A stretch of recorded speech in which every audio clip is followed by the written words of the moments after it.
Hello students, my name is Lalit Gautam and I welcome you all on this channel World Student Scope. हम कर रहे हैं class 12th का chapter number 1 that is electrostatics, जिसका theoretical part हम cover कर चुके हैं और आज के लेक्चर में हम देखेंगे एनसीईआरटी बैक एक्सरसाइज की कुछ इंपॉर्टेंट प्रॉब्लम्स हम डिस्कस करेंगे वन बाय वन. मतलब हम सभी प्रॉब्लम्स डिस्कस नहीं करेंगे बट कुछ इंपॉर्टेंट प्रॉब्लम्स हम यहाँ पर कोशिश करेंगे कि जितनी ज़्यादा प्रॉब्लम्स हम कवर कर सकें वो हम करेंगे. Okay, so we have covered all the theoretical part of this chapter and now we are going to start numerical problems. So this is question number 1.2 of your NCERT back exercise. The electrostatic force on a small sphere of charge 0.4 microcoulomb due to another small sphere of charge minus 0.8 microcoulomb. तो यहाँ पर दो spheres की बात की गई है, एक पर चार्ज है 0.4 माइक्रोकूलम और दूसरे पर है नेगेटिव, तो यानी कि वो ऑपोजिट चार्जेस हैं, अट्रैक्ट करेंगे. और कितना चार्ज है 0.8 माइक्रोकूलम है और हमें फोर्स गिवन है, कितना फोर्स है 0.2 Newton. Now first part, what is the distance between the two spheres. अब हमें दोनों स्फीयर्स के बीच में क्या कैलकुलेट करना है, डिस्टेंस कैलकुलेट करना है. Force is given, charges are also given. तो बिल्कुल सिंपल सा क्वेश्चन है. ठीक है, पहले तो हम लिख लेते हैं फॉर्मूला. जो कूलम्स लॉ हमें क्या देता है, फोर्स का formula, that is K Q1 Q2 upon R square. Correct है. हमें क्या जानना है, डिस्टेंस जानना है, दैट इज R. तो जो चीज़ हमें नहीं पता वो हम ले आते हैं लेफ्ट साइड और जो हमें पता है वो सारा राइट साइड में कलेक्ट कर लेते हैं. सो R स्क्वेयर, अब देखिए यहाँ से R स्क्वेयर जाएगा लेफ्ट साइड, फोर्स आ जाएगा नीचे. So it will become K Q1 Q2 upon denominator में क्या आ गया है, फोर्स. ठीक है. So now we have to substitute the value of K Q1 Q2 and force. तो उससे हमें क्या मिल जाएगा, R स्क्वेयर मिल जाएगा. Right. So what is R square. देखिए K की वैल्यू, क्योंकि यहाँ पर कुछ गिवन नहीं है तो we will consider it as vacuum या फिर एयर, जहाँ पर इसकी वैल्यू होती है 9 × 10 की पावर 9. करेक्ट है. अब चार्ज नंबर 1 Q1 कितना है, 0.4 माइक्रोकूलम. माइक्रो का मीनिंग क्या होता है, 10 की पावर -6 यहाँ पर हम यूज करेंगे. ठीक है. दूसरा जो चार्ज है वो कितना है, 0.8 माइक्रोकूलम. 0.8 और माइक्रो का मीनिंग अगेन हम क्या यूज करेंगे, 10 की पावर -6. ठीक है. ये माइक्रो की वजह से यहाँ पर हम यूज कर रहे हैं. डिवाइड करेंगे फोर्स. फोर्स कितना है, 0.2 newton. Okay, 0.2 Newton. So this is it. अब ये पार्ट हमें सॉल्व करना है. ठीक है. 0.2 को हम कैंसिल कर सकते हैं. 0.4 से क्या होगा, इसका 2 टाइम्स होता है. राइट. 0.2 का 2 टाइम्स 0.4. चलिए यहाँ पर आ गया 2. सो 9 2 कितना हो जाएगा, 18. 9 2 विल बी 18 और वो किससे मल्टीप्लाई होगा, ये 2 है. यहाँ पर 0.8, वी आर लेफ्ट विद 0.8. अब 10 की पावर में देखिए, 10 की पावर 9 है, 10 की पावर -6 और -6 क्या हो जाएगा, 10 की पावर -12. राइट. तो ये 10 की पावर -12, ये है 10 की पावर 9. तो कंबाइन कर लेते हैं 9 - 12. जब बेस सेम होता है तो हम पावर्स को ऐड कर सकते हैं. ये पॉजिटिव था, ये नेगेटिव था. अब 18 को मल्टीप्लाई करना है 0.8 से. ठीक है. सो इट विल बिकम, जब इसे सॉल्व करेंगे इसको हम लिख लेते हैं 0.8 की बजाय हम इसे क्या लिख सकते हैं, 8/10 लिख लेते हैं. ओके, 8/10. सो 18 को जब हम 8 से मल्टीप्लाई करेंगे इट विल बिकम 144. ओके, 8 8 64, ये आप करके देख लेना. 144 यहाँ पर बनेगा. मल्टीप्लाई हम करेंगे 10 की पावर 9 - 12 किया तो क्या हो गया, -3 और एक 10 नीचे भी है तो क्या बन जाएगा, 10 की पावर -4. ठीक है. तो ये जो चीज हमने सॉल्व की है ये R स्क्वेयर है, डिस्टेंस का स्क्वेयर है, बट हमें क्या चाहिए, डिस्टेंस देखना है. So we know R square is equal to 144 × 10 की पावर -4. तो ये किस में होगा, मीटर स्क्वायर में होगा, because everything we have used in SI units. जब हमें R पता करना है तो हमें क्या करना होगा, स्क्वायर रूट. अब इस साइड में हमें स्क्वायर रूट लेना होगा. 144 × 10⁻⁻4 मीटर स्क्वायर. ठीक है. 144 का स्क्वायर रूट होता है 12 और 10 की पावर -4 का स्क्वायर रूट हो जाएगा 10 की पावर -2। करेक्ट है। मीटर स्क्वायर का क्या बन जाएगा, मीटर। सो वी नो 10 की पावर -2 मीटर क्या होता है, सेंटीमीटर के इक्वल होता है। तो our answer will be r is equal to 12 centimeter. ठीक है, वो डिपेंड करता है आंसर किस यूनिट में निकालना है। अगर मीटर्स में चाहिए तो ये ऑलरेडी हमारे पास है 0.12 मीटर्स, और अगर सेंटीमीटर में चाहिए तो वो 12 सेंटीमीटर हो गया। Okay, so we have done first part. Second part देखिए, what is the force on second sphere due to the first. अभी तो बड़ा सिंपल सा है कि हमें गिवन है एक स्फीयर जो है दूसरे स्फीयर पर कितना फोर्स लगा रहा है, 0.2 न्यूटन। करेक्ट है। तो दूसरा स्फीयर कितना फोर्स लगाएगा, वो भी 0.2 न्यूटन लगाएगा। ऑब्वियसली दोनों स्फीयर्स इक्वल और ऑपोजिट फोर्स एक्सर्ट करेंगे। अगर ये स्फीयर इस पर अट्रैक्टिव फोर्स लगा रहा है 0.2 न्यूटन, तो ये स्फीयर भी इस पर उतना ही अट्रैक्टिव फोर्स लगाएगा 0.2 newton. Okay, force is equal and opposite, या फिर कह सकते हैं to every action there is equal and opposite reaction. ठीक है, so this is part B जहां पर फोर्स सेम होगा। चलिए next question which we will discuss is 1.9। Question number 1.9 NCERT back exercise से हम क्वेश्चंस उठा रहे हैं। A system has 2 charges. आप इसे ट्राई कर सकते हैं, अगर आपको फॉर्मूला याद है, सब कुछ आप कुछ भूले नहीं है, ठीक है, तो आप डायरेक्ट इस क्वेश्चन को ट्राई करें और आंसर आप मैच कर सकते हैं।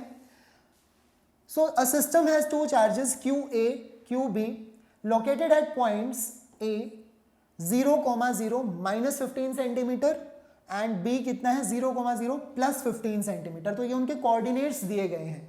कोऑर्डिनेट्स होते हैं ना x y z, तो वैसे वो दिए हैं। ठीक है, what are the total charge and electric dipole moment of the system. तो देखो टोटल चार्ज तो आप मुझे देखते ही बता सकते हो, ये पॉजिटिव चार्ज है, ये नेगेटिव चार्ज है, तो दोनों का सम क्या होगा, 0 होगा। मतलब इक्वल और ऑपोजिट चार्जेस हैं तो सम ऑब्वियसली 0 होगा। तो total charge will be 0, right. Second we have to calculate electric dipole moment.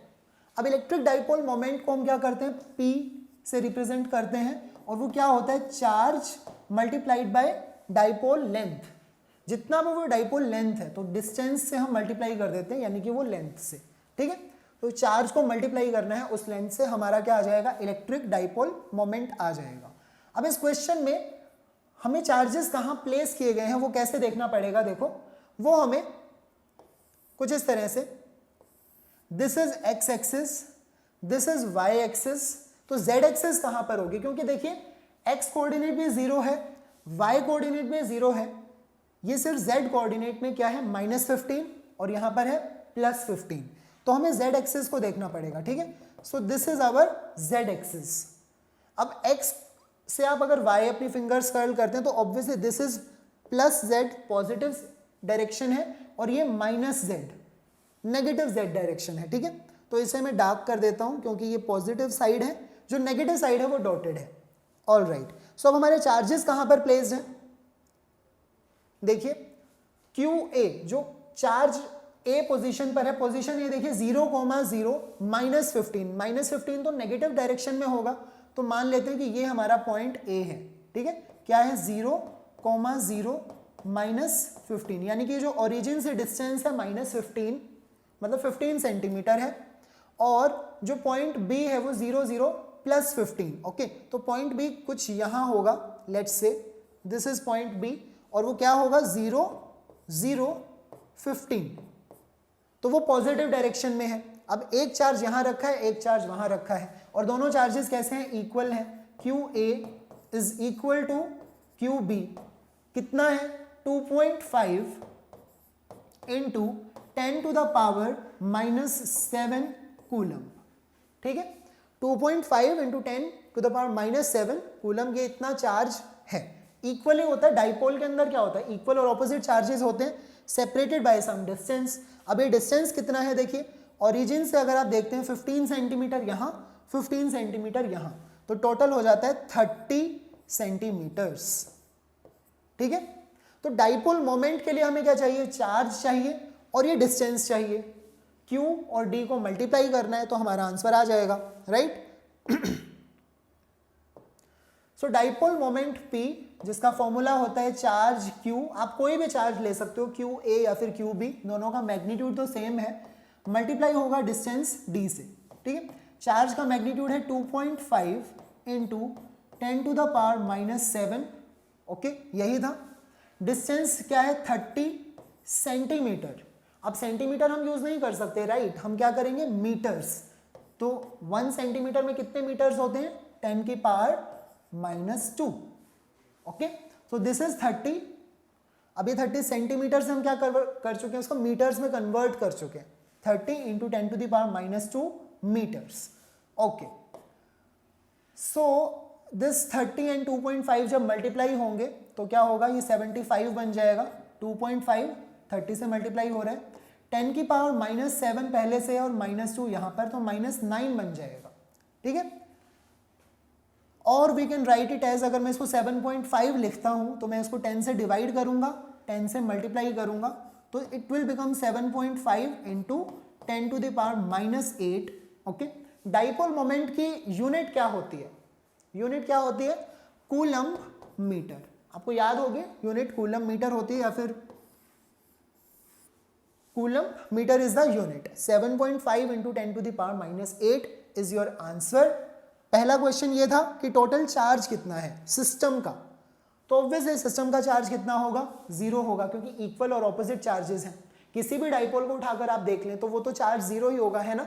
लेकिन हमें क्या बताना है, इलेक्ट्रिक डाइपोल मोमेंट बताना है। तो इलेक्ट्रिक डाइपोल मोमेंट हमने कैलकुलेट किया यूजिंग दिस फॉर्मूला। आपको याद होगा चार्ज को हमें डिस्टेंस से मल्टीप्लाई करना होता है, okay. So this is your answer. Now let's move on to next question, question number 1.10। Again back exercise से ही क्वेश्चन है, एनसीईआरटी का। An electric dipole with dipole moment this much, देखिए कूलम मीटर उसकी unit यहां पर लगी हुई है, 4 इंटू 10⁻⁹।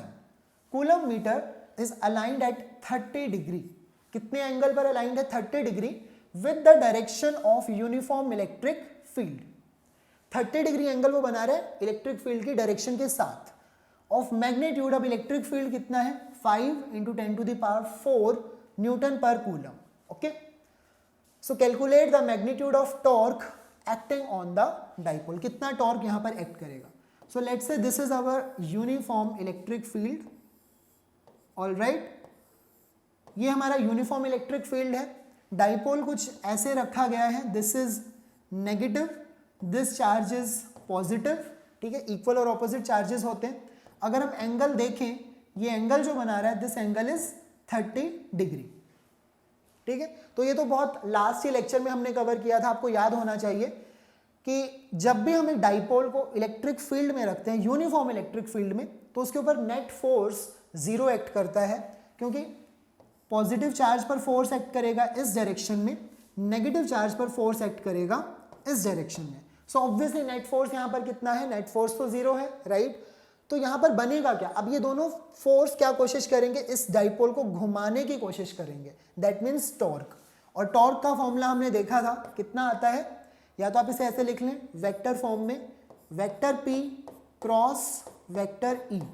लेकिन हमसे वेक्टर फॉर्म में पूछा भी नहीं गया है, कुछ भी वेक्टर फॉर्म में आपको गिवन ही नहीं है। देखिए सब कुछ आपको मैग्नीट्यूड्स बताए हुए हैं, इलेक्ट्रिक फील्ड, कोई डायरेक्शन तो नहीं बताई है। सो आप सिर्फ इसका मैग्नीट्यूड देखें, टॉर्क का मैग्नीट्यूड कितना हो जाएगा, P मल्टीप्लाई होगा E, साथ में क्या आ जाता है, क्रॉस प्रोडक्ट में आता है साइन थीटा, है ना। Theta is this angle 30 degree. Dipole moment, अब P हमें गिवन है, देखिए क्या है dipole moment P, this is electric field E, और ये है हमारा थीटा। तो हमें सारी इंफॉर्मेशन मिल चुकी है ऑलरेडी क्वेश्चन में, तो बस हमें वैल्यूज सब्स्टिट्यूट करनी है, 4 इंटू 10⁻⁹, ओके। यूनिट्स देख लें, कूलम मीटर SI यूनिट है, तो सही है सब कुछ। मल्टीप्लाई होगा इलेक्ट्रिक फील्ड से, इलेक्ट्रिक फील्ड है 5 इंटू 10⁴, ये भी न्यूटन पर कूलम, तो देखो सही है, SI यूनिट में गिवन है। 30 डिग्री, तो साइन 30 डिग्री कितना होता है, साइन 30 डिग्री, ये तो आपको पता है, दिस इज 1/2, इतना तो हम एक्सपेक्ट कर सकते हैं कि ये आपको पता है, sine 30 degree is 1/2, okay. So we are calculating torque, okay. अब मैं वैल्यूज भूल चुका हूं क्या है, 4 इंटू 5, देखिए क्या हो जाएगा, 20, और 10 की पावर -9 और 10 की पावर 4 क्या हो जाएगा, नेगेटिव वाला नंबर बड़ा है तो 10 की पावर -5 हो जाएगा. Okay, so I will write it as 20 into 10 to the power -5. ठीक है, और साइन 30 डिग्री कितना होता है, हाफ. ओके, उसे नहीं भूलना है. तो दिस 2 विल कैंसल, ये बन जाएगा 10. जब 10 मल्टीप्लाई होगा 10 की पावर -5 से तो टॉर्क कितना बन जाएगा, 10 टू द पावर -4. तो देखिए ये क्या आ गया है, टॉर्क. कैलकुलेट कर लिया हमने टॉर्क. अब इसकी यूनिट क्या होगी, अगर आप सब कुछ यूनिट्स के साथ में यहाँ पर हम यूज करते हैं तो आपको पता लग जाएगा इसकी यूनिट क्या है. बट ऑब्वियसली टॉर्क का जो फॉर्मूला होता है वो क्या होता है, बेसिक जो टॉर्क का फॉर्मूला है, फोर्स मल्टीप्लाइड बाय डिस्टेंस, जो परपेंडिकुलर डिस्टेंस है दोनों फोर्सेस के बीच में, वही होता है. तो फोर्स न्यूटन में, डिस्टेंस मीटर्स में. तो यूनिट क्या होनी चाहिए टॉर्क की, न्यूटन मीटर. ये तो क्लास 11th का क्वेश्चन है. ठीक है, तो ये तो पता ही होगा, 10 की power -4 newton meter. This is torque. यही हमसे पूछा गया था इस क्वेश्चन में. देख लेते हैं, calculate the magnitude of torque acting on the dipole. ठीक है, ये जो डाइपोल मोमेंट होता है किस डायरेक्शन में होता है, डायरेक्शन क्या होती है, नेगेटिव से पॉजिटिव या पॉजिटिव से नेगेटिव, नेगेटिव से पॉजिटिव, राइट, ये डायरेक्शन होती है. सो ये तो मैंने वैसे ही पूछा. चलिए नेक्स्ट क्वेश्चन करते हैं एनसीईआरटी बैक एक्सरसाइज से. Question number 1.11. A polythene piece rubbed with wool is found to have a negative charge इतना. ओके, अब एक पॉलीथीन पीस को हमने रब किया है वूल के साथ में. ठीक है, दो चीजों को रब करने से, फ्रिक्शन से क्या जनरेट हो जाता है, चार्ज जनरेट हो जाता है. चार्ज जनरेट करने के 3 मेथड होते हैं. अब हम पूरा चैप्टर कर चुके हैं तो आपको सब कुछ पता होना चाहिए. फ्रिक्शन, कंडक्शन और इंडक्शन, ये तीनों मेथड थे चार्जिंग करने के, राइट. तो हम इतना चार्ज जनरेट कर चुके हैं. Now first part is estimate the number of electrons transferred from which to which. Okay, तो ये थोड़ा सा लॉजिकल क्वेश्चन है, यहां पर ज्यादा न्यूमेरिकल हम नहीं करेंगे. अब पॉलीथीन पीस रब्ड विद वूल, अब एक है पॉलीथीन, ठीक है, और एक था वूल. दोनों को हमने क्या किया, रब किया, friction. A polythene piece is rubbed with wool and it is found to have negative charge. अब जो पॉलीथीन पीस है ना उसके पास कैसा चार्ज आ गया है, नेगेटिव, नेगेटिव चार्ज आ गया. देखो फ्रिक्शन यानी कि रब करने से पहले यहां पर भी चार्ज 0 था, यहां पर भी चार्ज 0 था. जैसे हमने रब किया तो ऑब्वियसली अगर एक बॉडी पर नेगेटिव चार्ज आया है तो दूसरी बॉडी पर कैसा चार्ज आएगा, पॉजिटिव चार्ज आएगा. ठीक है, तो दूसरी बॉडी पर पॉजिटिव चार्ज होगा, वूल के ऊपर पॉजिटिव चार्ज. अब पॉलीथीन पर नेगेटिव चार्ज है इतना, उसका मैग्नीट्यूड दिया गया है 3 × 10 की पावर -7 कूलम. ओके, तो estimate the number of electron transferred from which to which. किस बॉडी से इलेक्ट्रॉन ट्रांसफर हुए होंगे. पहले तो हमारा क्वेश्चन ये है, क्या वूल से इलेक्ट्रॉन यहां गए हैं या फिर पॉलीथीन से इलेक्ट्रॉन यहां गए हैं. Just think of this question, electron कहां से ट्रांसफर होंगे. हम पहले ये कर चुके हैं, जब भी कोई बॉडी चार्जिंग होती है तो जो फ्लो करता है, जो चार्ज फ्लो करता है वो इलेक्ट्रॉन होता है, राइट. पॉजिटिव चार्ज यानी कि प्रोटॉन कभी भी फ्लो नहीं करता है. और इस बॉडी पर देखो नेगेटिव चार्ज आ गया है, दैट मीन्स इलेक्ट्रॉन वूल से निकल कर कहाँ चले गए, पॉलीथीन में चले गए. ठीक है, तो पॉलीथीन के पास आ गया नेगेटिव चार्ज, और क्योंकि यहाँ पर हो गए नेगेटिव चार्ज की कमी है ना, कुछ इलेक्ट्रॉन्स चले गए, तो यहाँ पर कैसा चार्ज होगा, पॉजिटिव चार्ज जनरेट हो जाएगा. ऑल राइट, तो इलेक्ट्रॉन्स फ्लो करेंगे वूल से पॉलीथीन. अब पूछा यह गया कि नंबर ऑफ इलेक्ट्रॉन, अगर इतना चार्ज है 3 × 10 टू द पावर -7 कूलम, तो यहां पर हम क्या यूज करेंगे, जल्दी से बताइए. नंबर ऑफ इलेक्ट्रॉन्स निकालने के लिए हमें क्या यूज करना होगा. चार्ज की हम बड़ी एक फंडामेंटल बेसिक प्रॉपर्टी हम यूज करेंगे और उसी से क्वेश्चन सॉल्व हो जाएगा. वो क्या है कि किसी भी बॉडी पर अगर चार्ज Q है तो वो क्या होता है, n, यानी कि integral multiple of charge on electron. याद है, तो ये हमें पता है, charge n times of E, यही फॉर्मूला हमें यूज करना है, that is quantization of charge. I hope ये याद होगा. सो दिस इज n और हमें मल्टीप्लाई करना है इलेक्ट्रॉन के चार्ज से. इलेक्ट्रॉन पर कितना चार्ज होता है, 1.6 × 10 टू द पावर -19. ठीक है, तो बस अब हमें क्या करना है, n कैलकुलेट कर लेना है. ये है 3 × 10 की पावर -7, ये जो चीज़ है डिनोमिनेटर में आ जाएगी, है ना, उसके डिनोमिनेटर में, तो 1.6 इंटू 10⁻⁻19। ऑलराइट, तो -19 ऊपर जाएगा, +19 हो जाएगा। So you have to solve, n की वैल्यू आप निकाल लेंगे। वही हमें यहाँ पर जाननी है कि n की वैल्यू कितनी होगी। So this part you can solve. अब देखिए second part, is there a transfer of mass from wool to polythene. क्या कोई मास पे ट्रांसफर हुआ है वूल से पॉलीथीन? इन्होंने वैसे खुद ही बता दिया कि वूल से पॉलीथीन ट्रांसफर हो रहा है। क्या चीज़ ट्रांसफर होगी? Electron, obviously. अब आप ये सोचकर बताइए, क्या यहाँ पर मास भी ट्रांसफर हो रहा है चार्ज के साथ साथ? हम तो यही पढ़ रहे हैं कि चार्ज ट्रांसफर हुआ है। So what do you think, mass यहाँ पर ट्रांसफर हुआ है या फिर नहीं? जल्दी से इसके बारे में सोचिए, और आप पॉज भी कर सकते हैं वीडियो अगर आपको लगता है कि you don't know the answer, but इसका बड़ा लॉजिकल सा आंसर है कि मास यहाँ पर ट्रांसफर होगा। So answer is yes. Is there a transfer of mass from wool to polythene? Yes. देखिए इलेक्ट्रॉन एक पार्टिकल है, इलेक्ट्रॉन मासलेस पार्टिकल तो नहीं है, उसका कुछ तो मास है।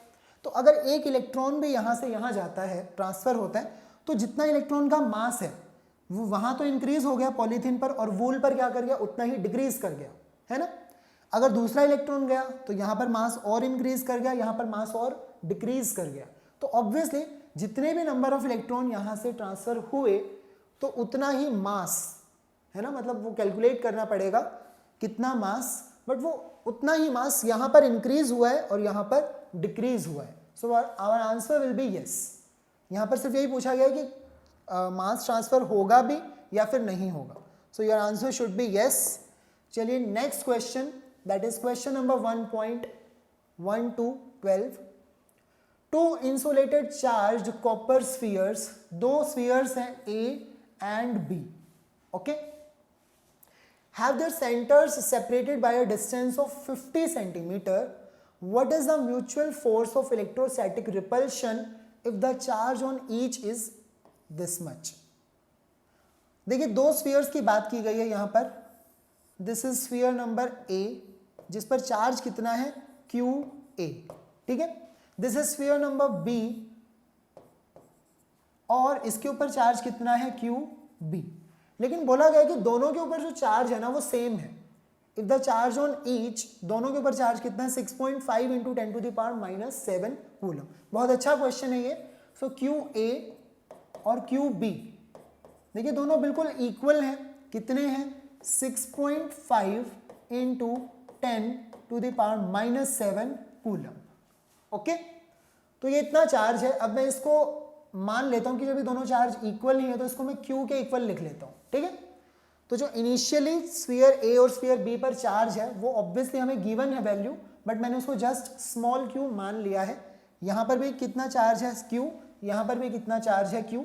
अब ये QA और QB हम रिमूव कर देते हैं, हम कंफ्यूज नहीं करते इस चीज को, ठीक है। दोनों के ऊपर सेम चार्ज है। जब चार्ज बिल्कुल एक जैसा है, लाइक चार्ज है, तो कैसा फोर्स होगा? रिपल्सिव। यहाँ पर भी रिपल्सिव फोर्स एक्ट करेगा और यहाँ पर भी रिपल्सिव फोर्स एक्ट करेगा, और ये इक्वल ही होगा।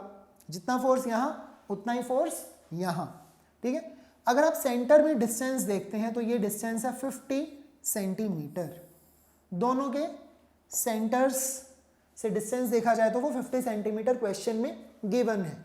Alright, the radii of A and B are negligible. जो इनकी रेडियस है ना स्फीयर्स की वो बहुत ही नेग्लिजिबल है, तो आप इनको पॉइंट चार्जेस की तरह मान सकते हो, negligible, compare to the distance of separation. मतलब 50 सेंटीमीटर के कंपैरिजन में ये रेडियस बहुत ही स्मॉल है और ये रेडियस भी बहुत ही स्मॉल है। Now first part, where is first part? What we have to calculate, to insulated charge this, और फोर्स इतना है, रेडियाई दोनों की नेग्लिजिबल है। हमें कैलकुलेट करना है व्हाट इज द फोर्स। यहीं पर है क्वेश्चन, तो what is the force of repulsion if each sphere is charged double the above amount.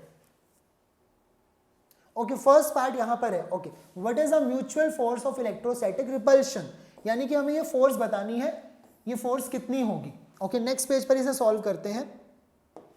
ये जो फोर्स होगी के, देखिए QA और QB, चार्ज जितना A पर है जितना B पर है, दोनों के ऊपर ही कितना है? हमने स्मॉल q मान लिया है, तो Q स्क्वायर हो जाएगा।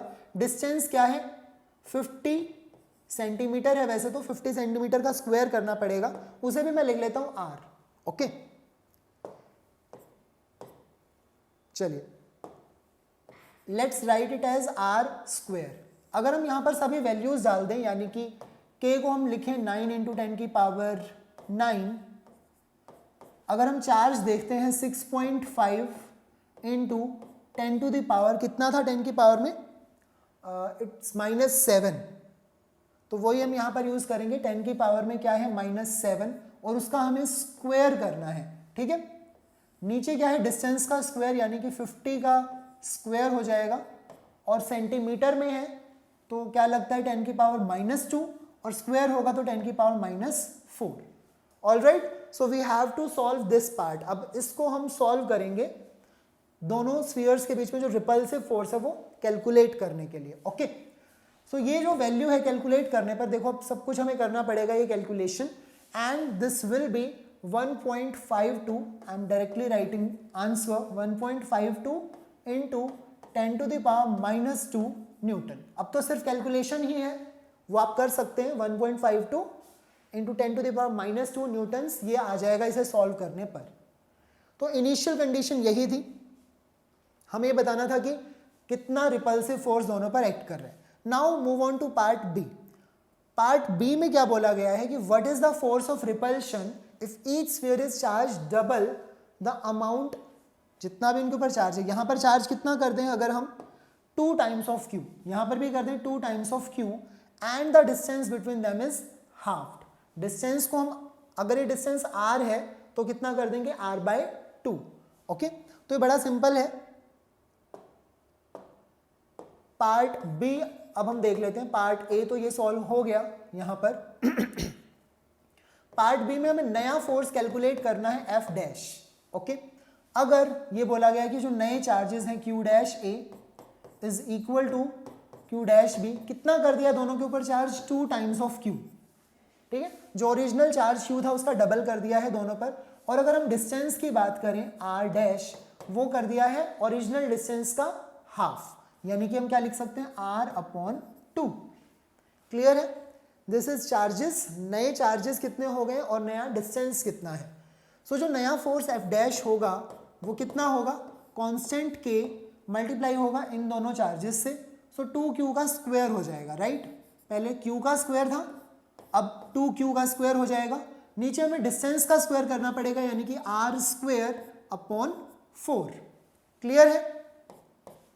नाउ स्क्वायर करने पर ये 2 से बाहर क्या आ जाएगा 4, तो देखिए ये 4 हो गया, यहाँ पर हो गया KQ स्क्वायर, और R²/4, ये वाला 4 भी कहाँ आ जाएगा, डिनोमिनेटर से कहाँ आ जाएगा, न्यूमरेटर में। नीचे बचा R²। So this part is KQ²/R², KQ²/R², यानी कि जो हमारा ओरिजिनल फोर्स था उतना ही, 4 4 क्या हो गया 16 टाइम्स ऑफ F। तो कहने का मतलब ये है कि अगर हमने दोनों चार्जेस कर दिए डबल और डिस्टेंस कर दिया हाफ, तो जो नया फोर्स है F डैश वो पुराने वाले फोर्स का कितना हो जाएगा 16 टाइम्स हो जाएगा। ओके 16 टाइम्स हो जाएगा। अब ये वैल्यू जो हमने कैलकुलेट की थी F की, आप उसको 16 से मल्टीप्लाई कर लें और आपका आंसर आ जाएगा। ऑलराइट, तो चलिए अब हम देखते हैं next question. Question number 1.13 NCERT की एक्सरसाइज से ही है, बैक एक्सरसाइज से, and this question is in connection with last question जो अभी अभी हमने किया है। Suppose the spheres A and B in exercise 1.12 जो हमने किया हैव आइडेंटिकल साइजेस।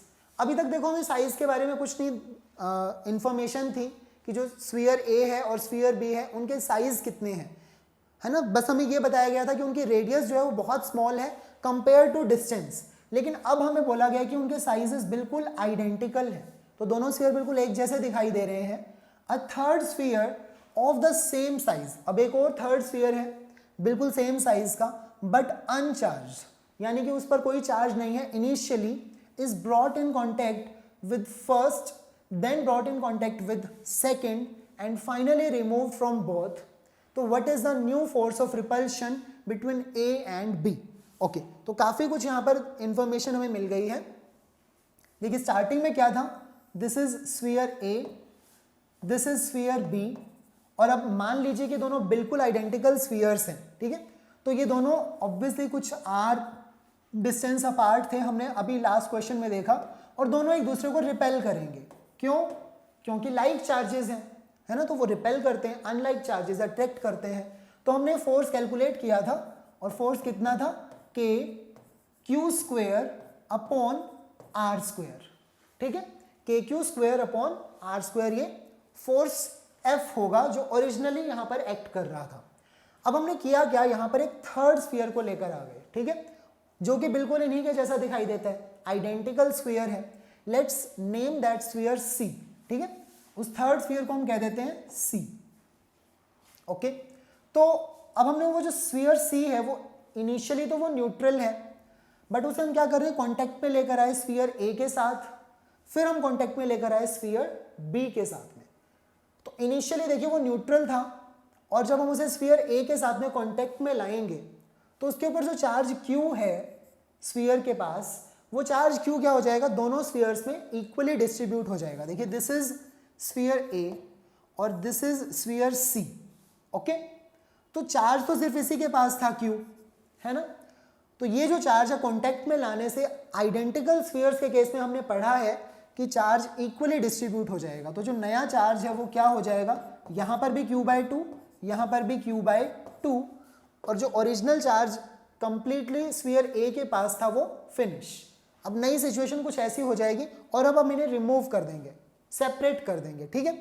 तो कहने का मतलब ये है, now I am erasing this part. Okay, so now sphere A is having charge Q upon 2, ठीक है, डिस्टेंस स्फीयर बी से। अभी तक बी के साथ में हमने कुछ किया नहीं है, तो बी के पास कितना चार्ज है, Q, ठीक है, और जो स्फीयर सी है उसके पास में भी कितना चार्ज हो गया, कॉन्टेक्ट में लाकर हमने सेपरेट कर दिया, तो यहां पर भी चार्ज हो गया Q/2। ऑल राइट, अब हम क्या करने वाले हैं, स्फीयर सी को कॉन्टेक्ट में लाएंगे बी के साथ में, ठीक है, स्फीयर बी के पास लेकर जाएंगे। चलिए, तो यहां ले गए हम स्फीयर बी के साथ में सी को कॉन्टेक्ट में, और सी के पास अब चार्ज है, अभी अनचार्ज नहीं है क्योंकि हमने ए के साथ में उसे टच कर दिया, है ना। So this is having charge Q/2 and sphere B is already having charge Q। तो हमारे पास इस सिचुएशन में देखिए टोटल चार्ज कितना हो गया, Q प्लस Q/2, सही बात है। तो जब हम इसे ऐड करेंगे तो ये कितना हो जाएगा, 2 एलसीएम में, और 2Q प्लस Q बन जाएगा 3Q, यानी कि टोटल चार्ज इतना है 3Q/2, दोनों स्फीयर्स का मिलाकर, स्फीयर बी और सी दोनों का मिलाकर इतना चार्ज हमारे पास है। अब वो कैसे होगा, इक्वली डिस्ट्रीब्यूट हो जाएगा दोबारा से। तो 3Q/2 को अगर आप दो इक्वल पार्ट्स में डिवाइड करें तो वो क्या होगा, 3Q/4 एंड 3Q/4, राइट। इसको मैंने दो इक्वल पार्ट्स में हाफ कर दिया और दूसरा वाला भी हाफ कर दिया, तो ये हाफ हाफ हो गया, और ये किसके पास होगा, नाउ सी। अब यहां पर ये जो ओरिजिनल इनके चार्ज थे Q और Q/2 ये हट जाएंगे, है ना, इसको भी हम यहां से साइड में कर देते हैं। ऑल राइट, और जो स्फीयर सी है एक बार कॉन्टेक्ट में लाए, अब हमने सेपरेट भी कर दिए, सो लेट्स रिमूव दिस, ठीक है, दोनों को सेपरेट कर दिया। नाउ दिस इज स्फीयर सी। तो अब हमें पता है कि इसके पास चार्ज है 3Q/4, और इसके पास में भी कितना चार्ज हो गया है, 3Q/4, ठीक है। तो स्फीयर सी को हम क्यों लेकर आए थे, थर्ड स्फीयर को क्यों लेकर आए, सिर्फ ए के साथ में एक बार टच किया, उसका चार्ज चेंज कर दिया, ठीक है, कितना हो गया, Q/2। फिर उसको स्फीयर बी के साथ में कॉन्टेक्ट में लेकर आए, उसका चार्ज भी इसने क्या कर दिया, चेंज कर दिया, 3Q/4, ठीक है। ओरिजिनली हमारे पास दोनों स्फीयर्स पर कितना चार्ज था, Q एंड Q, दोनों पर सेम चार्ज था, लेकिन अभी ऑब्वियसली दोनों पर चार्ज कैसा हो गया है, डिफरेंट हो गया है। दिस इज Q'(A), नया चार्ज जो A के पास है, Q'(A), and this is Q'(B), okay. और C का अब कोई रोल नहीं है, C जस्ट एक विलन का रोल प्ले करने आया था, जैसे मूवी में आते हैं और फिर वो चले जाते हैं, ठीक है। तो बस C आया और गया। हमारी जो स्टोरी है वो A और B के बारे में ही है, ठीक है, इन्हीं को हमें देखना है।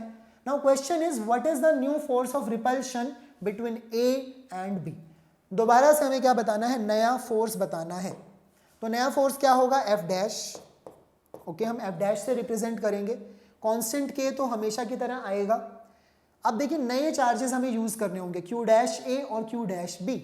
तो देखिए क्यू डैश तो ए है क्यू अपॉन 2, और ये जो क्यू डैश बी है ये कितना है, 3q अपॉन 4। क्लियर है। डिस्टेंस पर कोई फर्क पड़ा, डिस्टेंस के बारे में कोई इंफॉर्मेशन दी है, उसको चेंज किया नहीं, तो डिस्टेंस यहां पर भी r है, इनिशियल भी कितना था r। ओके, तो डिस्टेंस में कोई चेंज नहीं आएगा, r square as it is. अब देखिए इस पार्ट को आपको सॉल्व करना है।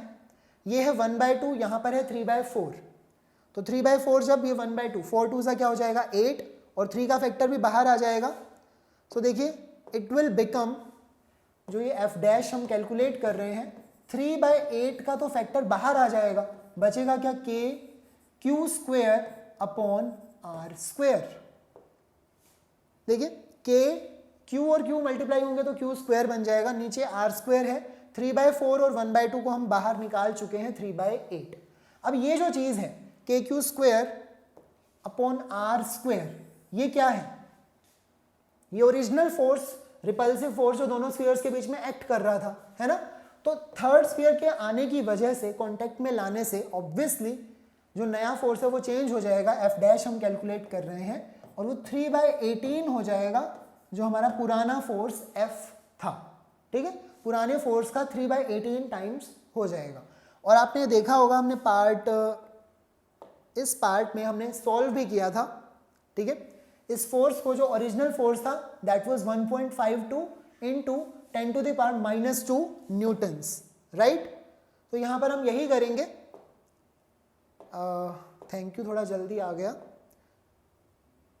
नाउ दिस वन, सो 3/18 हमें किसका करना है, 3/18 मल्टीप्लाई होगा 1.52, क्योंकि जो ओरिजिनल फोर्स उसका मैग्नीट्यूड इंटू 10⁻⁻2 न्यूटन्स।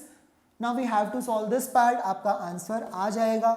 सो हमने क्या किया इस क्वेश्चन में, पुराने क्वेश्चन से ही लिंक्ड था, बट क्वेश्चन में कॉन्सेप्ट हमने ये यूज किया कि जब आइडेंटिकल बॉडीज को, ठीक है, जिनका शेप, जिनका साइज बिल्कुल आइडेंटिकल है, अगर हम उन्हें कॉन्टेक्ट में लेकर आते हैं तो जो चार्ज है वो इक्वली डिवाइड हो जाता है। ठीक है, चार्ज इक्वली डिवाइड हो जाता है। अब यहाँ पर देखिए स्फीयर बी और स्फीयर सी को जब हम कॉन्टेक्ट में लाए तो हमने क्या देखा, टोटल चार्ज किया, दोनों के पास जितना था 3q/2, उसको दोनों पर हाफ हाफ डिवाइड कर दिया, 3q/4 3q/4। तो ये जो कॉन्सेप्ट था ये बहुत इंपॉर्टेंट है, यूज होता है बहुत बार क्वेश्चंस में। ठीक है, तो आप इसे ध्यान रखेंगे।